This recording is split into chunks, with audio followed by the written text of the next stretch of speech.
বন্ধুরা, good morning, welcome to নিতুর পৃথিবী। আমি তোমাদের নিতু। আজকে আমাদের জীবনের খুব স্পেশাল ডে। আজকে 27শে জুন, একদম ফার্স্ট সকাল। এখন বাজে ঠিক 8টা। এই সকালবেলা আমি বসেছি একটা স্পেশাল জিনিস তৈরি করার জন্য। আজকে হচ্ছে আমার খুব কাছের একজন মানুষ, খুব প্রিয় একজন মানুষ, আমার ননদ বা আমার দিদি, তার হ্যাপি বার্থডে। কি দারুণ না দিনটা, খুব সুন্দর আছে, স্পেশাল ডে। তো যেহেতু দিদি তো অনেক দূরে থাকে, মচরন্দপুর, সকালেই ফোন করে উইশ করেছি, মানে জাস্ট কিছুক্ষণ আগে উইশ করে তারপরে এখানে ভিডিওটা শ্যুট করতে বসলাম। তো যেহেতু দিদি দূরে থাকে, অনেক দূরে থাকে, তো তার জন্য স্পেশাল কিছু করা বা তাকে গিয়ে উইশ করা তো সম্ভব নয়। হয়তো কাছাকাছি থাকলে একটা কিছু না কিছু কোনো একটা আনন্দ করা হতো নিজেদের মধ্যে, বা ছোটো একটা কোনো অকেশন পালন করা হতো। কিন্তু যেহেতু দিদি দূরে আছে, তাই দিদিকে ডেডিকেট করে আজকে দিদির জন্য আমি স্পেশাল তৈরি করব কেক। জন্মদিন কেক ছাড়া তো ইনকমপ্লিট অবশ্যই। আর দিদি যে এই সময় দিদি আসতে বলবো সেটাও সম্ভব নয়, কারণ দিদি স্কুলে এখন একটু চাপ পড়েছে। দিদি যে স্কুলে চাকরি করে, দিদি স্কুলে দিদিমণি, তো সেই স্কুলে একটু এখন বাচ্চাদের খাবার টাবার দেওয়া একটু বিশাল চাপ পড়েছে। দিদি এখন কোনোভাবেই আসতে পারবে না। একটু আগে ফোনে কথা বললাম, তখন তাই বলছি নিতু বার্থডে কি পালন করবো, আজ করেই কুল পাচ্ছি না। তো এরকম আর কি ব্যাপার। তো যাই হোক, আজকে দিদির জন্য আমি আজকে বানাবো একটা স্পেশাল কেক। তোমরা হয়তো অনেকেই জানো, দিদি শ্বশুরবাড়িতে সম্পূর্ণ নিরামিষ, কোনো ননভেজ কোনো কিছু সে বাড়িতে ঢোকে না, সমস্ত ভেজ জিনিস খায়। তাই আজকের কেকটাও হবে সম্পূর্ণ নিরামিষ, আর ইনগ্রিডিয়েন্টসগুলো একদম ডিফারেন্ট। সাধারণত আমরা যে ধরনের কেক খাই, বিভিন্ন রকম ফ্লেভারের কেক খাই, বেসিক ইনগ্রিডিয়েন্টস থাকে ময়দা, তার সঙ্গে নানা রকম ফ্লেভার অ্যাড হয়, আম, ফ্রুট কেক বা যাই হোক না কেন। কিন্তু আজকে আমি তোমাদেরকে তৈরি করে দেখাবো এই প্রথমবার, আশা করি ইউটিউবে প্রথমবার, কারণ ইউটিউবে এর আগে কেউ কখনো এরকম কেক বানিয়েছে বলে আমার অ্যাটলিস্ট চোখে পড়েনি। কারণ আমি তো অনেকভাবে স্টাডি নিতে হয় যারা এরকম ভিডিও বানায় তাদের। আমি আজকে তোমাদের তৈরি করে দেখো মুগ ডালের কেক। হ্যাঁ, তোমরা জানি অবাক হচ্ছে কি করে সম্ভব মুগ ডালের কেক, কারণ এটা সম্পূর্ণ মস্তিষ্ক প্রসূত আমার। অনেকদিন থেকেই ভাবতাম যে কিছু বানাবো কেক, এই ধরনের কেক বানাবো, তো সেটা আজকেই একদম ঠিকঠাক কাজ করার মতো দিন এসছে। কারণটা হচ্ছে আমার বলি, আমাদের বাঙালি যে ট্র্যাডিশন রয়েছে, মুগ ডাল একটা অন্যরকম মাত্রা, খাবার পাতে মুগের ডাল, ঘন মুগের ডাল, একটু ঘি দেওয়া, মানে আর তার সঙ্গে বেগুন ভাজা লম্বা লম্বা, জাস্ট একদম অনবদ্য একটা জুড়ি, এর কোনো বিকল্প নেই।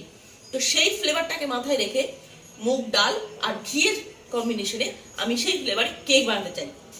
এটা দীর্ঘদিন ধরেই মাথায় আসছিল, তো আজকে সেটা করব। আর হ্যাঁ, এই কেকটা কিন্তু ঝাল কেক হবে না, যেহেতু মুগ ডাল ঝাল, মানে নর্মালি তো আমরা লঙ্কা টঙ্কা দিয়ে রান্না করি, এটা কিন্তু নর্মাল মিষ্টি কেক হবে, কারণ মুগ ডালের মিষ্টি কিন্তু টেস্ট হয় ঘিয়ের সঙ্গে। তো সেই ফ্লেভারই কেক তৈরি করবো আজকে প্রথমবার জীবনে। সেটা ডেডিকেট করবো দিদিকে আর দিদির গোপু সোনার জন্য। আর সামনে তো জন্মাষ্টমী আসছে, যারা চাও, যাদের বাড়িতে গোপু সোনা রয়েছে, তারা যদি চাও অবশ্যই কিন্তু এই কেকটা তৈরি করতে পারো। মানে একদম দেখতে অন্যরকম, আর টেস্টে আশা করি সবার থেকে অন্যরকম। মানে সোনামুগের ডাল আর ঘিয়ের যে একসঙ্গে একটা মিক্সড ফ্লেভার, যারা যারা পছন্দ করো তাহলে প্লিজ আমাকে কমেন্ট করে জানিও, তাহলে আমার খুব ভালো লাগবে। তাহলে চলো, অনেকগুলো কথা আজকে বলে নিয়েছি। আর লাস্ট একটা কথা বলবো, দিদি তুমি যদি ভিডিও দেখো তো তোমাকে বলবো হ্যাপি বার্থডে। তুমি আমার খুব কাছের একজন মানুষ, সেটা আমি বলতে পারবো না। সম্পর্কে হয়তো অনেক কাছের মানুষ আছে, কিন্তু আত্মিক টান বা মনের মিল খুব কম লোকের সঙ্গে হয়। যে তুমি আমার একজন, তুমি সেটা জানো। আমার এই 7 বছর বিয়ে হয়েছে, আগামীকাল আরেকটা স্পেশাল ডে, সেটা পরেই বলবো। তো সেই 7 বছরে আমার সঙ্গী বা আমার সাপোর্ট সমস্ত দিক থেকে তোমাকে আমি পাশে পেয়েছি। কারণ তুমি আমার ননদ বলে ভুল কথা হবে, সম্পর্কে ননদ, তুমি সত্যি আমার দিদি। হয়তো আমার দিদি থাকলে আমাকে যেমন করে আগলাতো, ভালোবাসতো, গাইড করতো, সঠিক বুদ্ধি দিত, তুমি আমার ঠিক তাই। তোমাকে পেয়ে আমি খুবই খুশি। আমি হয়তো খুব ভালো কোনো কাজ করেছিলাম গত জন্মে, তাই আমি এই জন্মে তোমার মতো ননদ পেয়েছি বা তোমার দিদি হিসাবে পেয়েছি। এটা আমার একটা বিরাট বড় পাওয়া। সব জায়গায় শুনি ননদ বৌদি মানে একটা মিক্সড বন্ডিং, মানে চিন্তা ভাবনার মিশ্রণ হয়তো, সে তুমি আমার বা আমি তোমার একদম ঠিকঠাক আমি মনে করি। তো আমি খুবই লাকি তোমাকে পেয়ে। তুমি সেটা জানো, তোমাকে বারবার করে সেটা আমি বলি, আমার সমস্ত ভুল যেমন তুমি মাফ করে দাও, কারণ এই ছোট এই পাগলায়, ঠিক আছে, সুতরাং এটা দিদিই করতে পারেনি, যে দিদি হলেই সেটা করতো, যে ঠিক আছে বোন মাফ করে দিচ্ছে আরো এরকম। তো আমাদের সম্পর্ক যেন সারা জীবন এরকম থাকে, ভগবানের কাছে আমি সেই প্রার্থনাই করি। আর তোমার গোবিন্দকে বলি আমার দিদিকে, মানে তোমাকে যেন সারা জীবন ভালো রাখে, সুস্থ রাখে, আর এরকম হাসি মুখেই রাখে। এটাই আমার চাওয়া বা এটাই আমার প্রার্থনা। তো চলো ভিডিওটা শুরু করছি। তো দেখো বন্ধুরা, এই মুগ ডালের কেক তৈরি করতে কি কি লাগবে। লাগবে অবশ্যই মুগ ডাল। আমি এখানে নিয়েছি 200 গ্রামের মতো সোনা মুগের ডাল।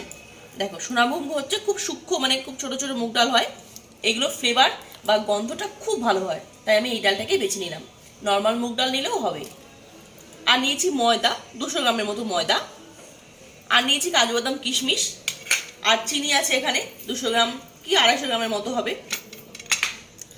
আর লাগবে অবশ্যই ঘি। আমি কিন্তু এই কেকটাতে কোনো রকম কোনো বাটার অ্যাড করছি না, আমি ঘি দিয়ে তৈরি করব। কারণ ঘি আর মুগ ডালের কম্বিনেশনটা আমার খুব ভালো লাগে। মানে গরম গরম, মানে ঘি মুগ ডাল শুনলেই কেন গরম গরম ভাতের কথা মনে আসে। তো সেই ফ্লেভারের কেক, দেখা যাক কিরকম হয়।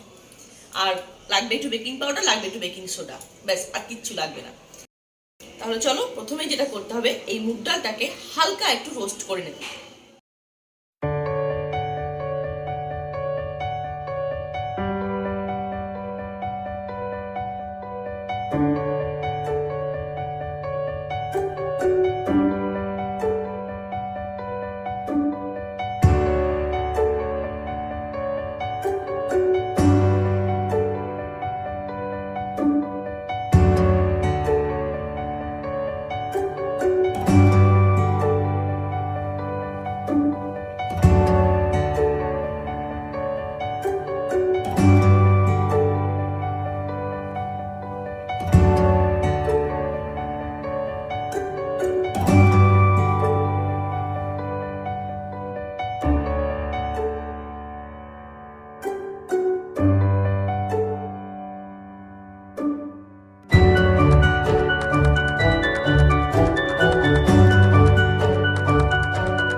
তো দেখো, ডালটাকে হালকা করে রোস্ট করে নেওয়া হয়ে গেল। আর আমি না কথায় কথায় একটা কথা বলতে একদম ভুলে গেছিলাম। সেটা হচ্ছে, ডালটা কিন্তু কালকে রাত্রেই, মানে কালকেই আর কি, আমি ভালো করে ধুয়ে একটু শুকিয়ে নিয়েছিলাম। তো যাই হোক, এবার আমি এটাকে একটা মিক্সিং জারে দিয়ে একটু ডাস্ট করে নেব।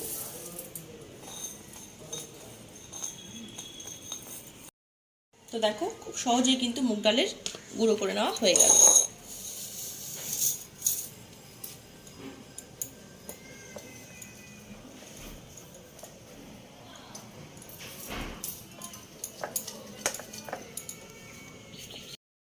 তো এবারে এই চিনিটাকেও কিন্তু আমি একইভাবে গুঁড়ো করে নিচ্ছি।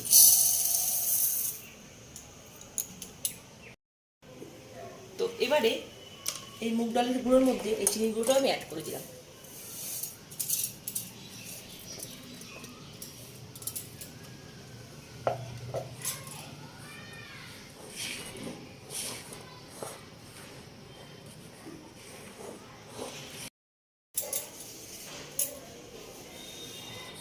সত্যি কথা বলতে, সোনামুগ ডালের যে ফ্লেভার থাকে, হালকা স্মেল থাকে, হালকা না, খুব সুন্দর একটা গন্ধ থাকে। যারা ভালোবাসো তারা তো খুবই ভালোবাসো। তো এই কাজটা যখন করছি, ডালটাকে রোস্ট করার পরে এটা এত সুন্দর গন্ধ না, চারিদিকে পুরো মমা করছে। কেমন একটা মনে হচ্ছে পুজোর ভোগ রান্না করছে। ঠিক যেমন লক্ষ্মী পুজোর দিন খিচুড়ি রান্না করার সময় যে গন্ধটা সারাক্ষণ মমা করে, সেই রকম একটা গন্ধ লাগছে। একটা মন্দির মন্দির ফিলিংস আসছে। তো দেখো, চিনি আর ডালটা ভালো করে মিশিয়ে নিলাম। এবার আমি এর মধ্যে অ্যাড করব ময়দা। আর ময়দা আমি এতটা নিয়েছি ঠিক আছে, কিন্তু যতটা সম্ভব কম এখানে ব্যবহার করব। কারণ যেহেতু ডালের কেক তৈরি করছি আমি, শুধু ময়দাটাকে জাস্ট একটু দেবো, যাতে ঠিকঠাক ফ্লাফি হয় বা ঠিকঠাক জমাট বাঁধে কেকটা ভালো হয়, তার জন্য। না হলে কিন্তু ডাল দিয়েও শুধু করা যায়। আবার ডাল দিলে ভেঙে যেতে পারে, কিন্তু ময়দা হলে কিন্তু ভাঙবে না। আর ময়দা তো লাগেই কেকে, কমন ব্যাপার। তাই আমি এখানে অল্প অল্প করে ময়দা মেশাচ্ছি, সবটা কিন্তু দিচ্ছি না।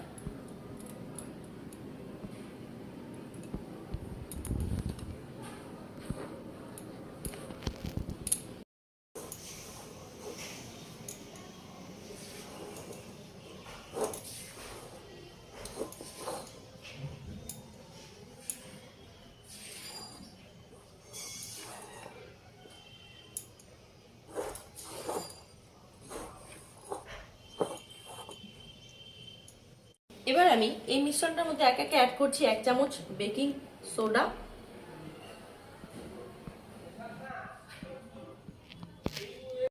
1 চামচ বেকিং পাউডার। এটা কিন্তু আমি সমপরিমাণ দিলাম, মানে 1 চামচ সোডা 1 চামচ পাউডার, ব্যাস।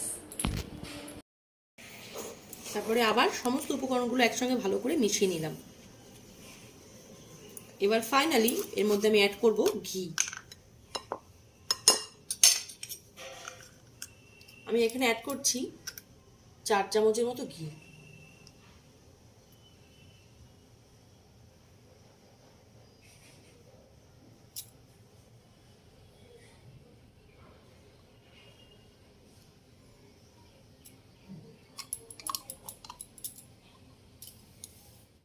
তো এবার ভালো করে ঘিটার সঙ্গে সমস্ত মিশ্রণটাকে মিশিয়ে নিচ্ছি।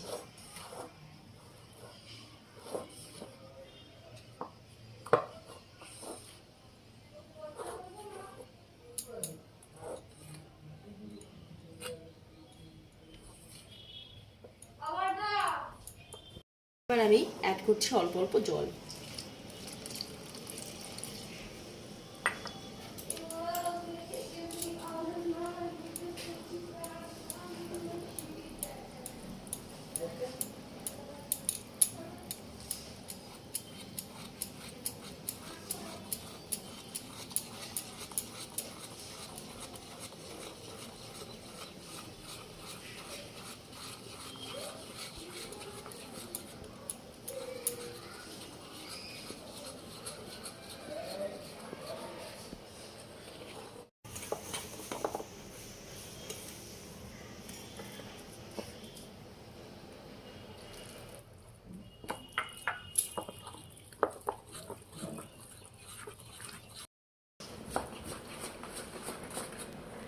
যে ধরনের কেক বানানো না কেন, কেক বানানোর সময়তে এই মিশ্রণটাকে ফেটানো কিন্তু খুব বড় একটা পার্ট। এটা কিন্তু খুব ভালো করে না করলে কেক কিন্তু কখনোই ফ্লাফি হয় না।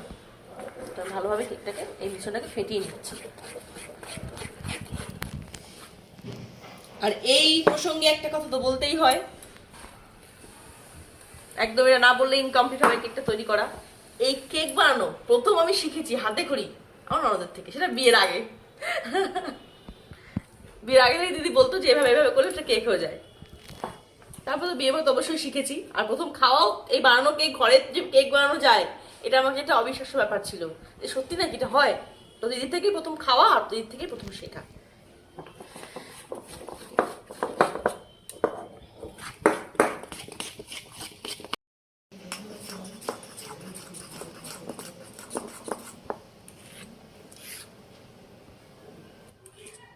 ফেটানো কিন্তু অলমোস্ট হয়ে গেছে, আর ফেটাতে হবে না, অনেকক্ষণ ধরে ফেটানো হলো এটাকে।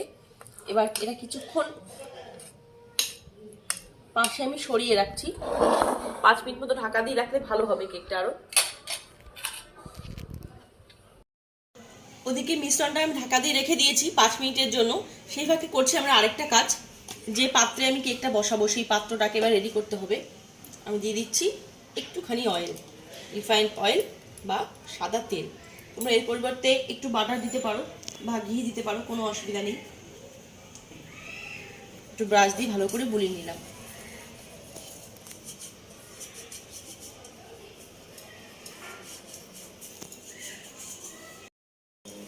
তো ব্রাশ দিয়ে ভালো করে আমি পুরো বুলিয়ে নিলাম এই বাটিটার মধ্যে। এবার যেটা করবো, নিচে একটা সাদা কাগজ, বাটার পেপার হলে আরো ভালো হতো, বাটার পেপার নেই তাই আমি সাদা কাগজ দিচ্ছি, কোনো অসুবিধা নেই। দিয়ে দিচ্ছি আমি মাঝখানে।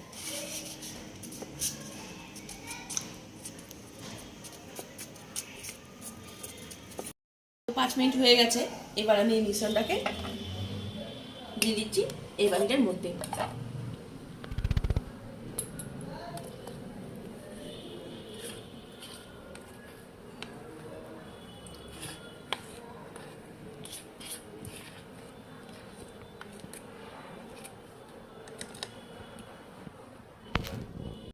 তো এবারে একটু ডেকোরেশন করার জন্য বা একটু গার্নিশ করার জন্য আমি উপর থেকে দিচ্ছি কাজু বাদাম আর কিশমিশ। আর দিচ্ছি কিছুটা রোস্টেড মুগ ডাল। যেহেতু মুগ ডালের কেক, সুতরাং রোস্টেড মুগ ডাল দিলে দেখতেও ভালো লাগবে, খেতেও আশা করি ভালো লাগবে।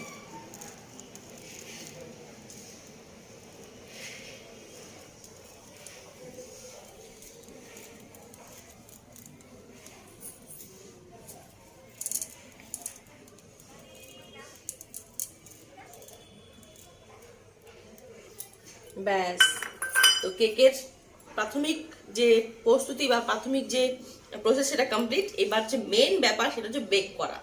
তো বেক করাটা কিন্তু খুব একটা ইম্পর্টেন্ট ব্যাপার। বেশি বেক করলে সাইড পুরো যায়, ভেতর কাটা থাকে। এটা প্রথম দিকে আমার প্রচন্ড ভুল হতো, তো আস্তে আস্তে করতে করতে এখন মোটামুটি ধাতস্থ হতে পেরেছি। তাহলে চলো এবার এটাকে বেক বসাই। কেকটাকে বেক করার জন্যে, যেহেতু আমি ওভেন ছাড়াই কেকটাকে বেক করব, তাই একটুখানি প্রিহিট করার জন্য একটা কড়াইয়ের মধ্যে একটা পাতলা ঢাকনা বা একটা ছোটো প্লেট আমি বসিয়ে নিয়েছিলাম। এখন এটা প্রিহিট হয়ে গেছে 5 মিনিটের মধ্যে। এবার আমি খুব সাবধানে এই কেকের পাত্রটাকে বসিয়ে দিলাম এই প্লেটের ওপরে, দিয়ে ঢাকা দিয়ে দিলাম। এই অবস্থায় 45 মিনিট ধরে একদম লো ফ্লেমে এটাকে বেক করতে হবে, তাহলে কিন্তু ঠিকঠাক ফ্লাফি কেক তৈরি হবে। তো একটাকে একদম লো ফ্লেমে করে দিলাম ইন্ডাকশানটাকে। এবার এটা 45 মিনিট ধরে বেক হোক, তারপর তোমাদের সঙ্গে এসে কথা বলছি। ফিরে আসলাম 1 ঘন্টা পরে। আর এটা আজকে বেক হতে অনেক সময় লাগলো, যেহেতু প্রথমবার তৈরি করেছি মুগ ডালের কেক।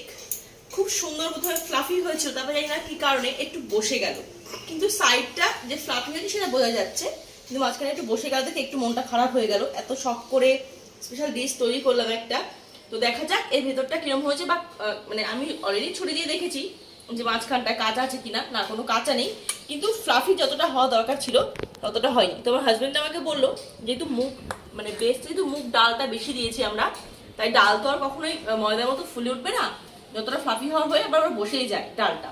তো ঠিক আছে, এবার টেস্ট কেমন হয় সেটাই কিন্তু ব্যাপার, যে টেস্ট কেমন হয়েছে। আর হ্যাঁ, আমি কিন্তু এটা বেক করার পর ঠান্ডা করে নিয়েছি, তারপরে কিন্তু ঢালছি, দেখা যাক।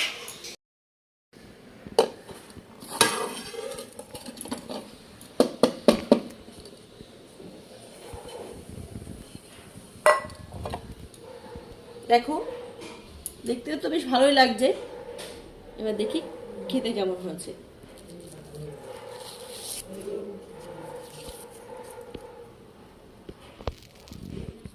তো দেখো বন্ধুরা, মোটামুটি কিন্তু সফটই হয়েছে, সবই ঠিক আছে।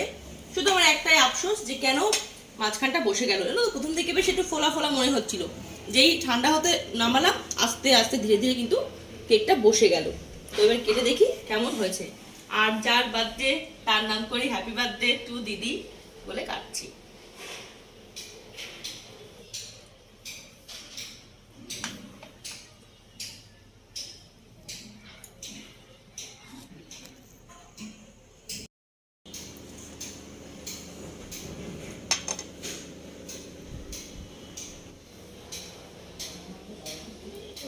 একদম সুন্দরভাবে ভেতরটা কোনো কাঁচা কোনো ভাব নেই, একদম ঠিকঠাক।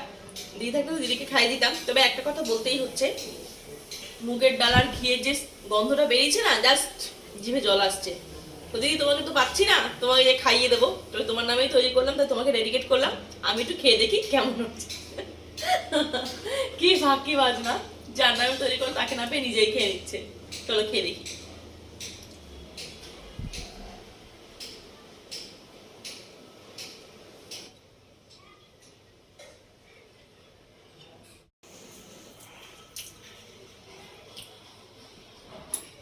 কেকের টেস্টের কেমন লাগছে বলছি, টেস্টটা কেমন লাগছে।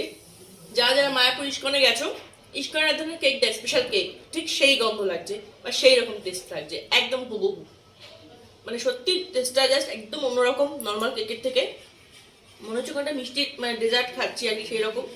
খুব সুন্দর। এবার তো হাজব্যান্ডকে দিয়ে দেখি ও খেয়ে কেমন বলে। দেখো এমনি কিন্তু কেকের মতো নর্মালি যেমন কেক হয় তেমনই কিন্তু এসছে বা তেমনই কিন্তু হয়েছে।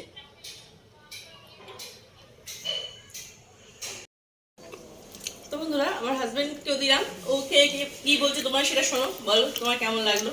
এক্সেলেন্ট, পুরী বা মায়াপুরের প্রসাদ একদম পুরো মায়াপুরে যেমন ভোগের যে কেকটা হয় ঠিক তেমন সেই টেস্ট, একদম উগারের সুন্দর একটা সুস্বাদু জিনিস।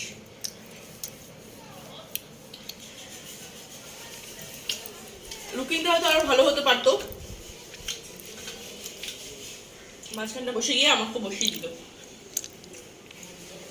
কিন্তু জাস্ট খেতে অনবদ্য, বিশ্বাস করো, এক্সিলেন্ট। তো বন্ধুরা, আজকে দিদির বার্থডে স্পেশাল, তাই এটা বানিয়েছিলাম। তোমাদের কেমন লাগলো অবশ্যই কমেন্ট করে জানিও। একদম নতুন ধরনের একটা কেক, নতুন ধরনের একদম মিষ্টি বলতে পারো, কেক থেকে এখন মিষ্টিতে ট্রান্সফার হয়ে গেল, দুটো মিলেমিশে আর কি সঙ্গম, খুব সুন্দর। তো চলো সকলকে টাটা। দেখা হবে নেক্সট ভিডিওতে। ততক্ষণ তোমরা সবাই খুব ভালো থেকো, সাবধানে থেকো, সুস্থ থেকো। চলো সকলকে টাটা। আর যদি ভালো লাগে তাহলে অবশ্যই কিন্তু মুগ ডালের স্পেশাল কেক তৈরি করতে পারো, আর জন্মাষ্টমী স্পেশালে গোবিন্দকে নিবেদনও করতে পারো বা দিতেও পারো ভোগে। আশা করি ভালোই লাগবে।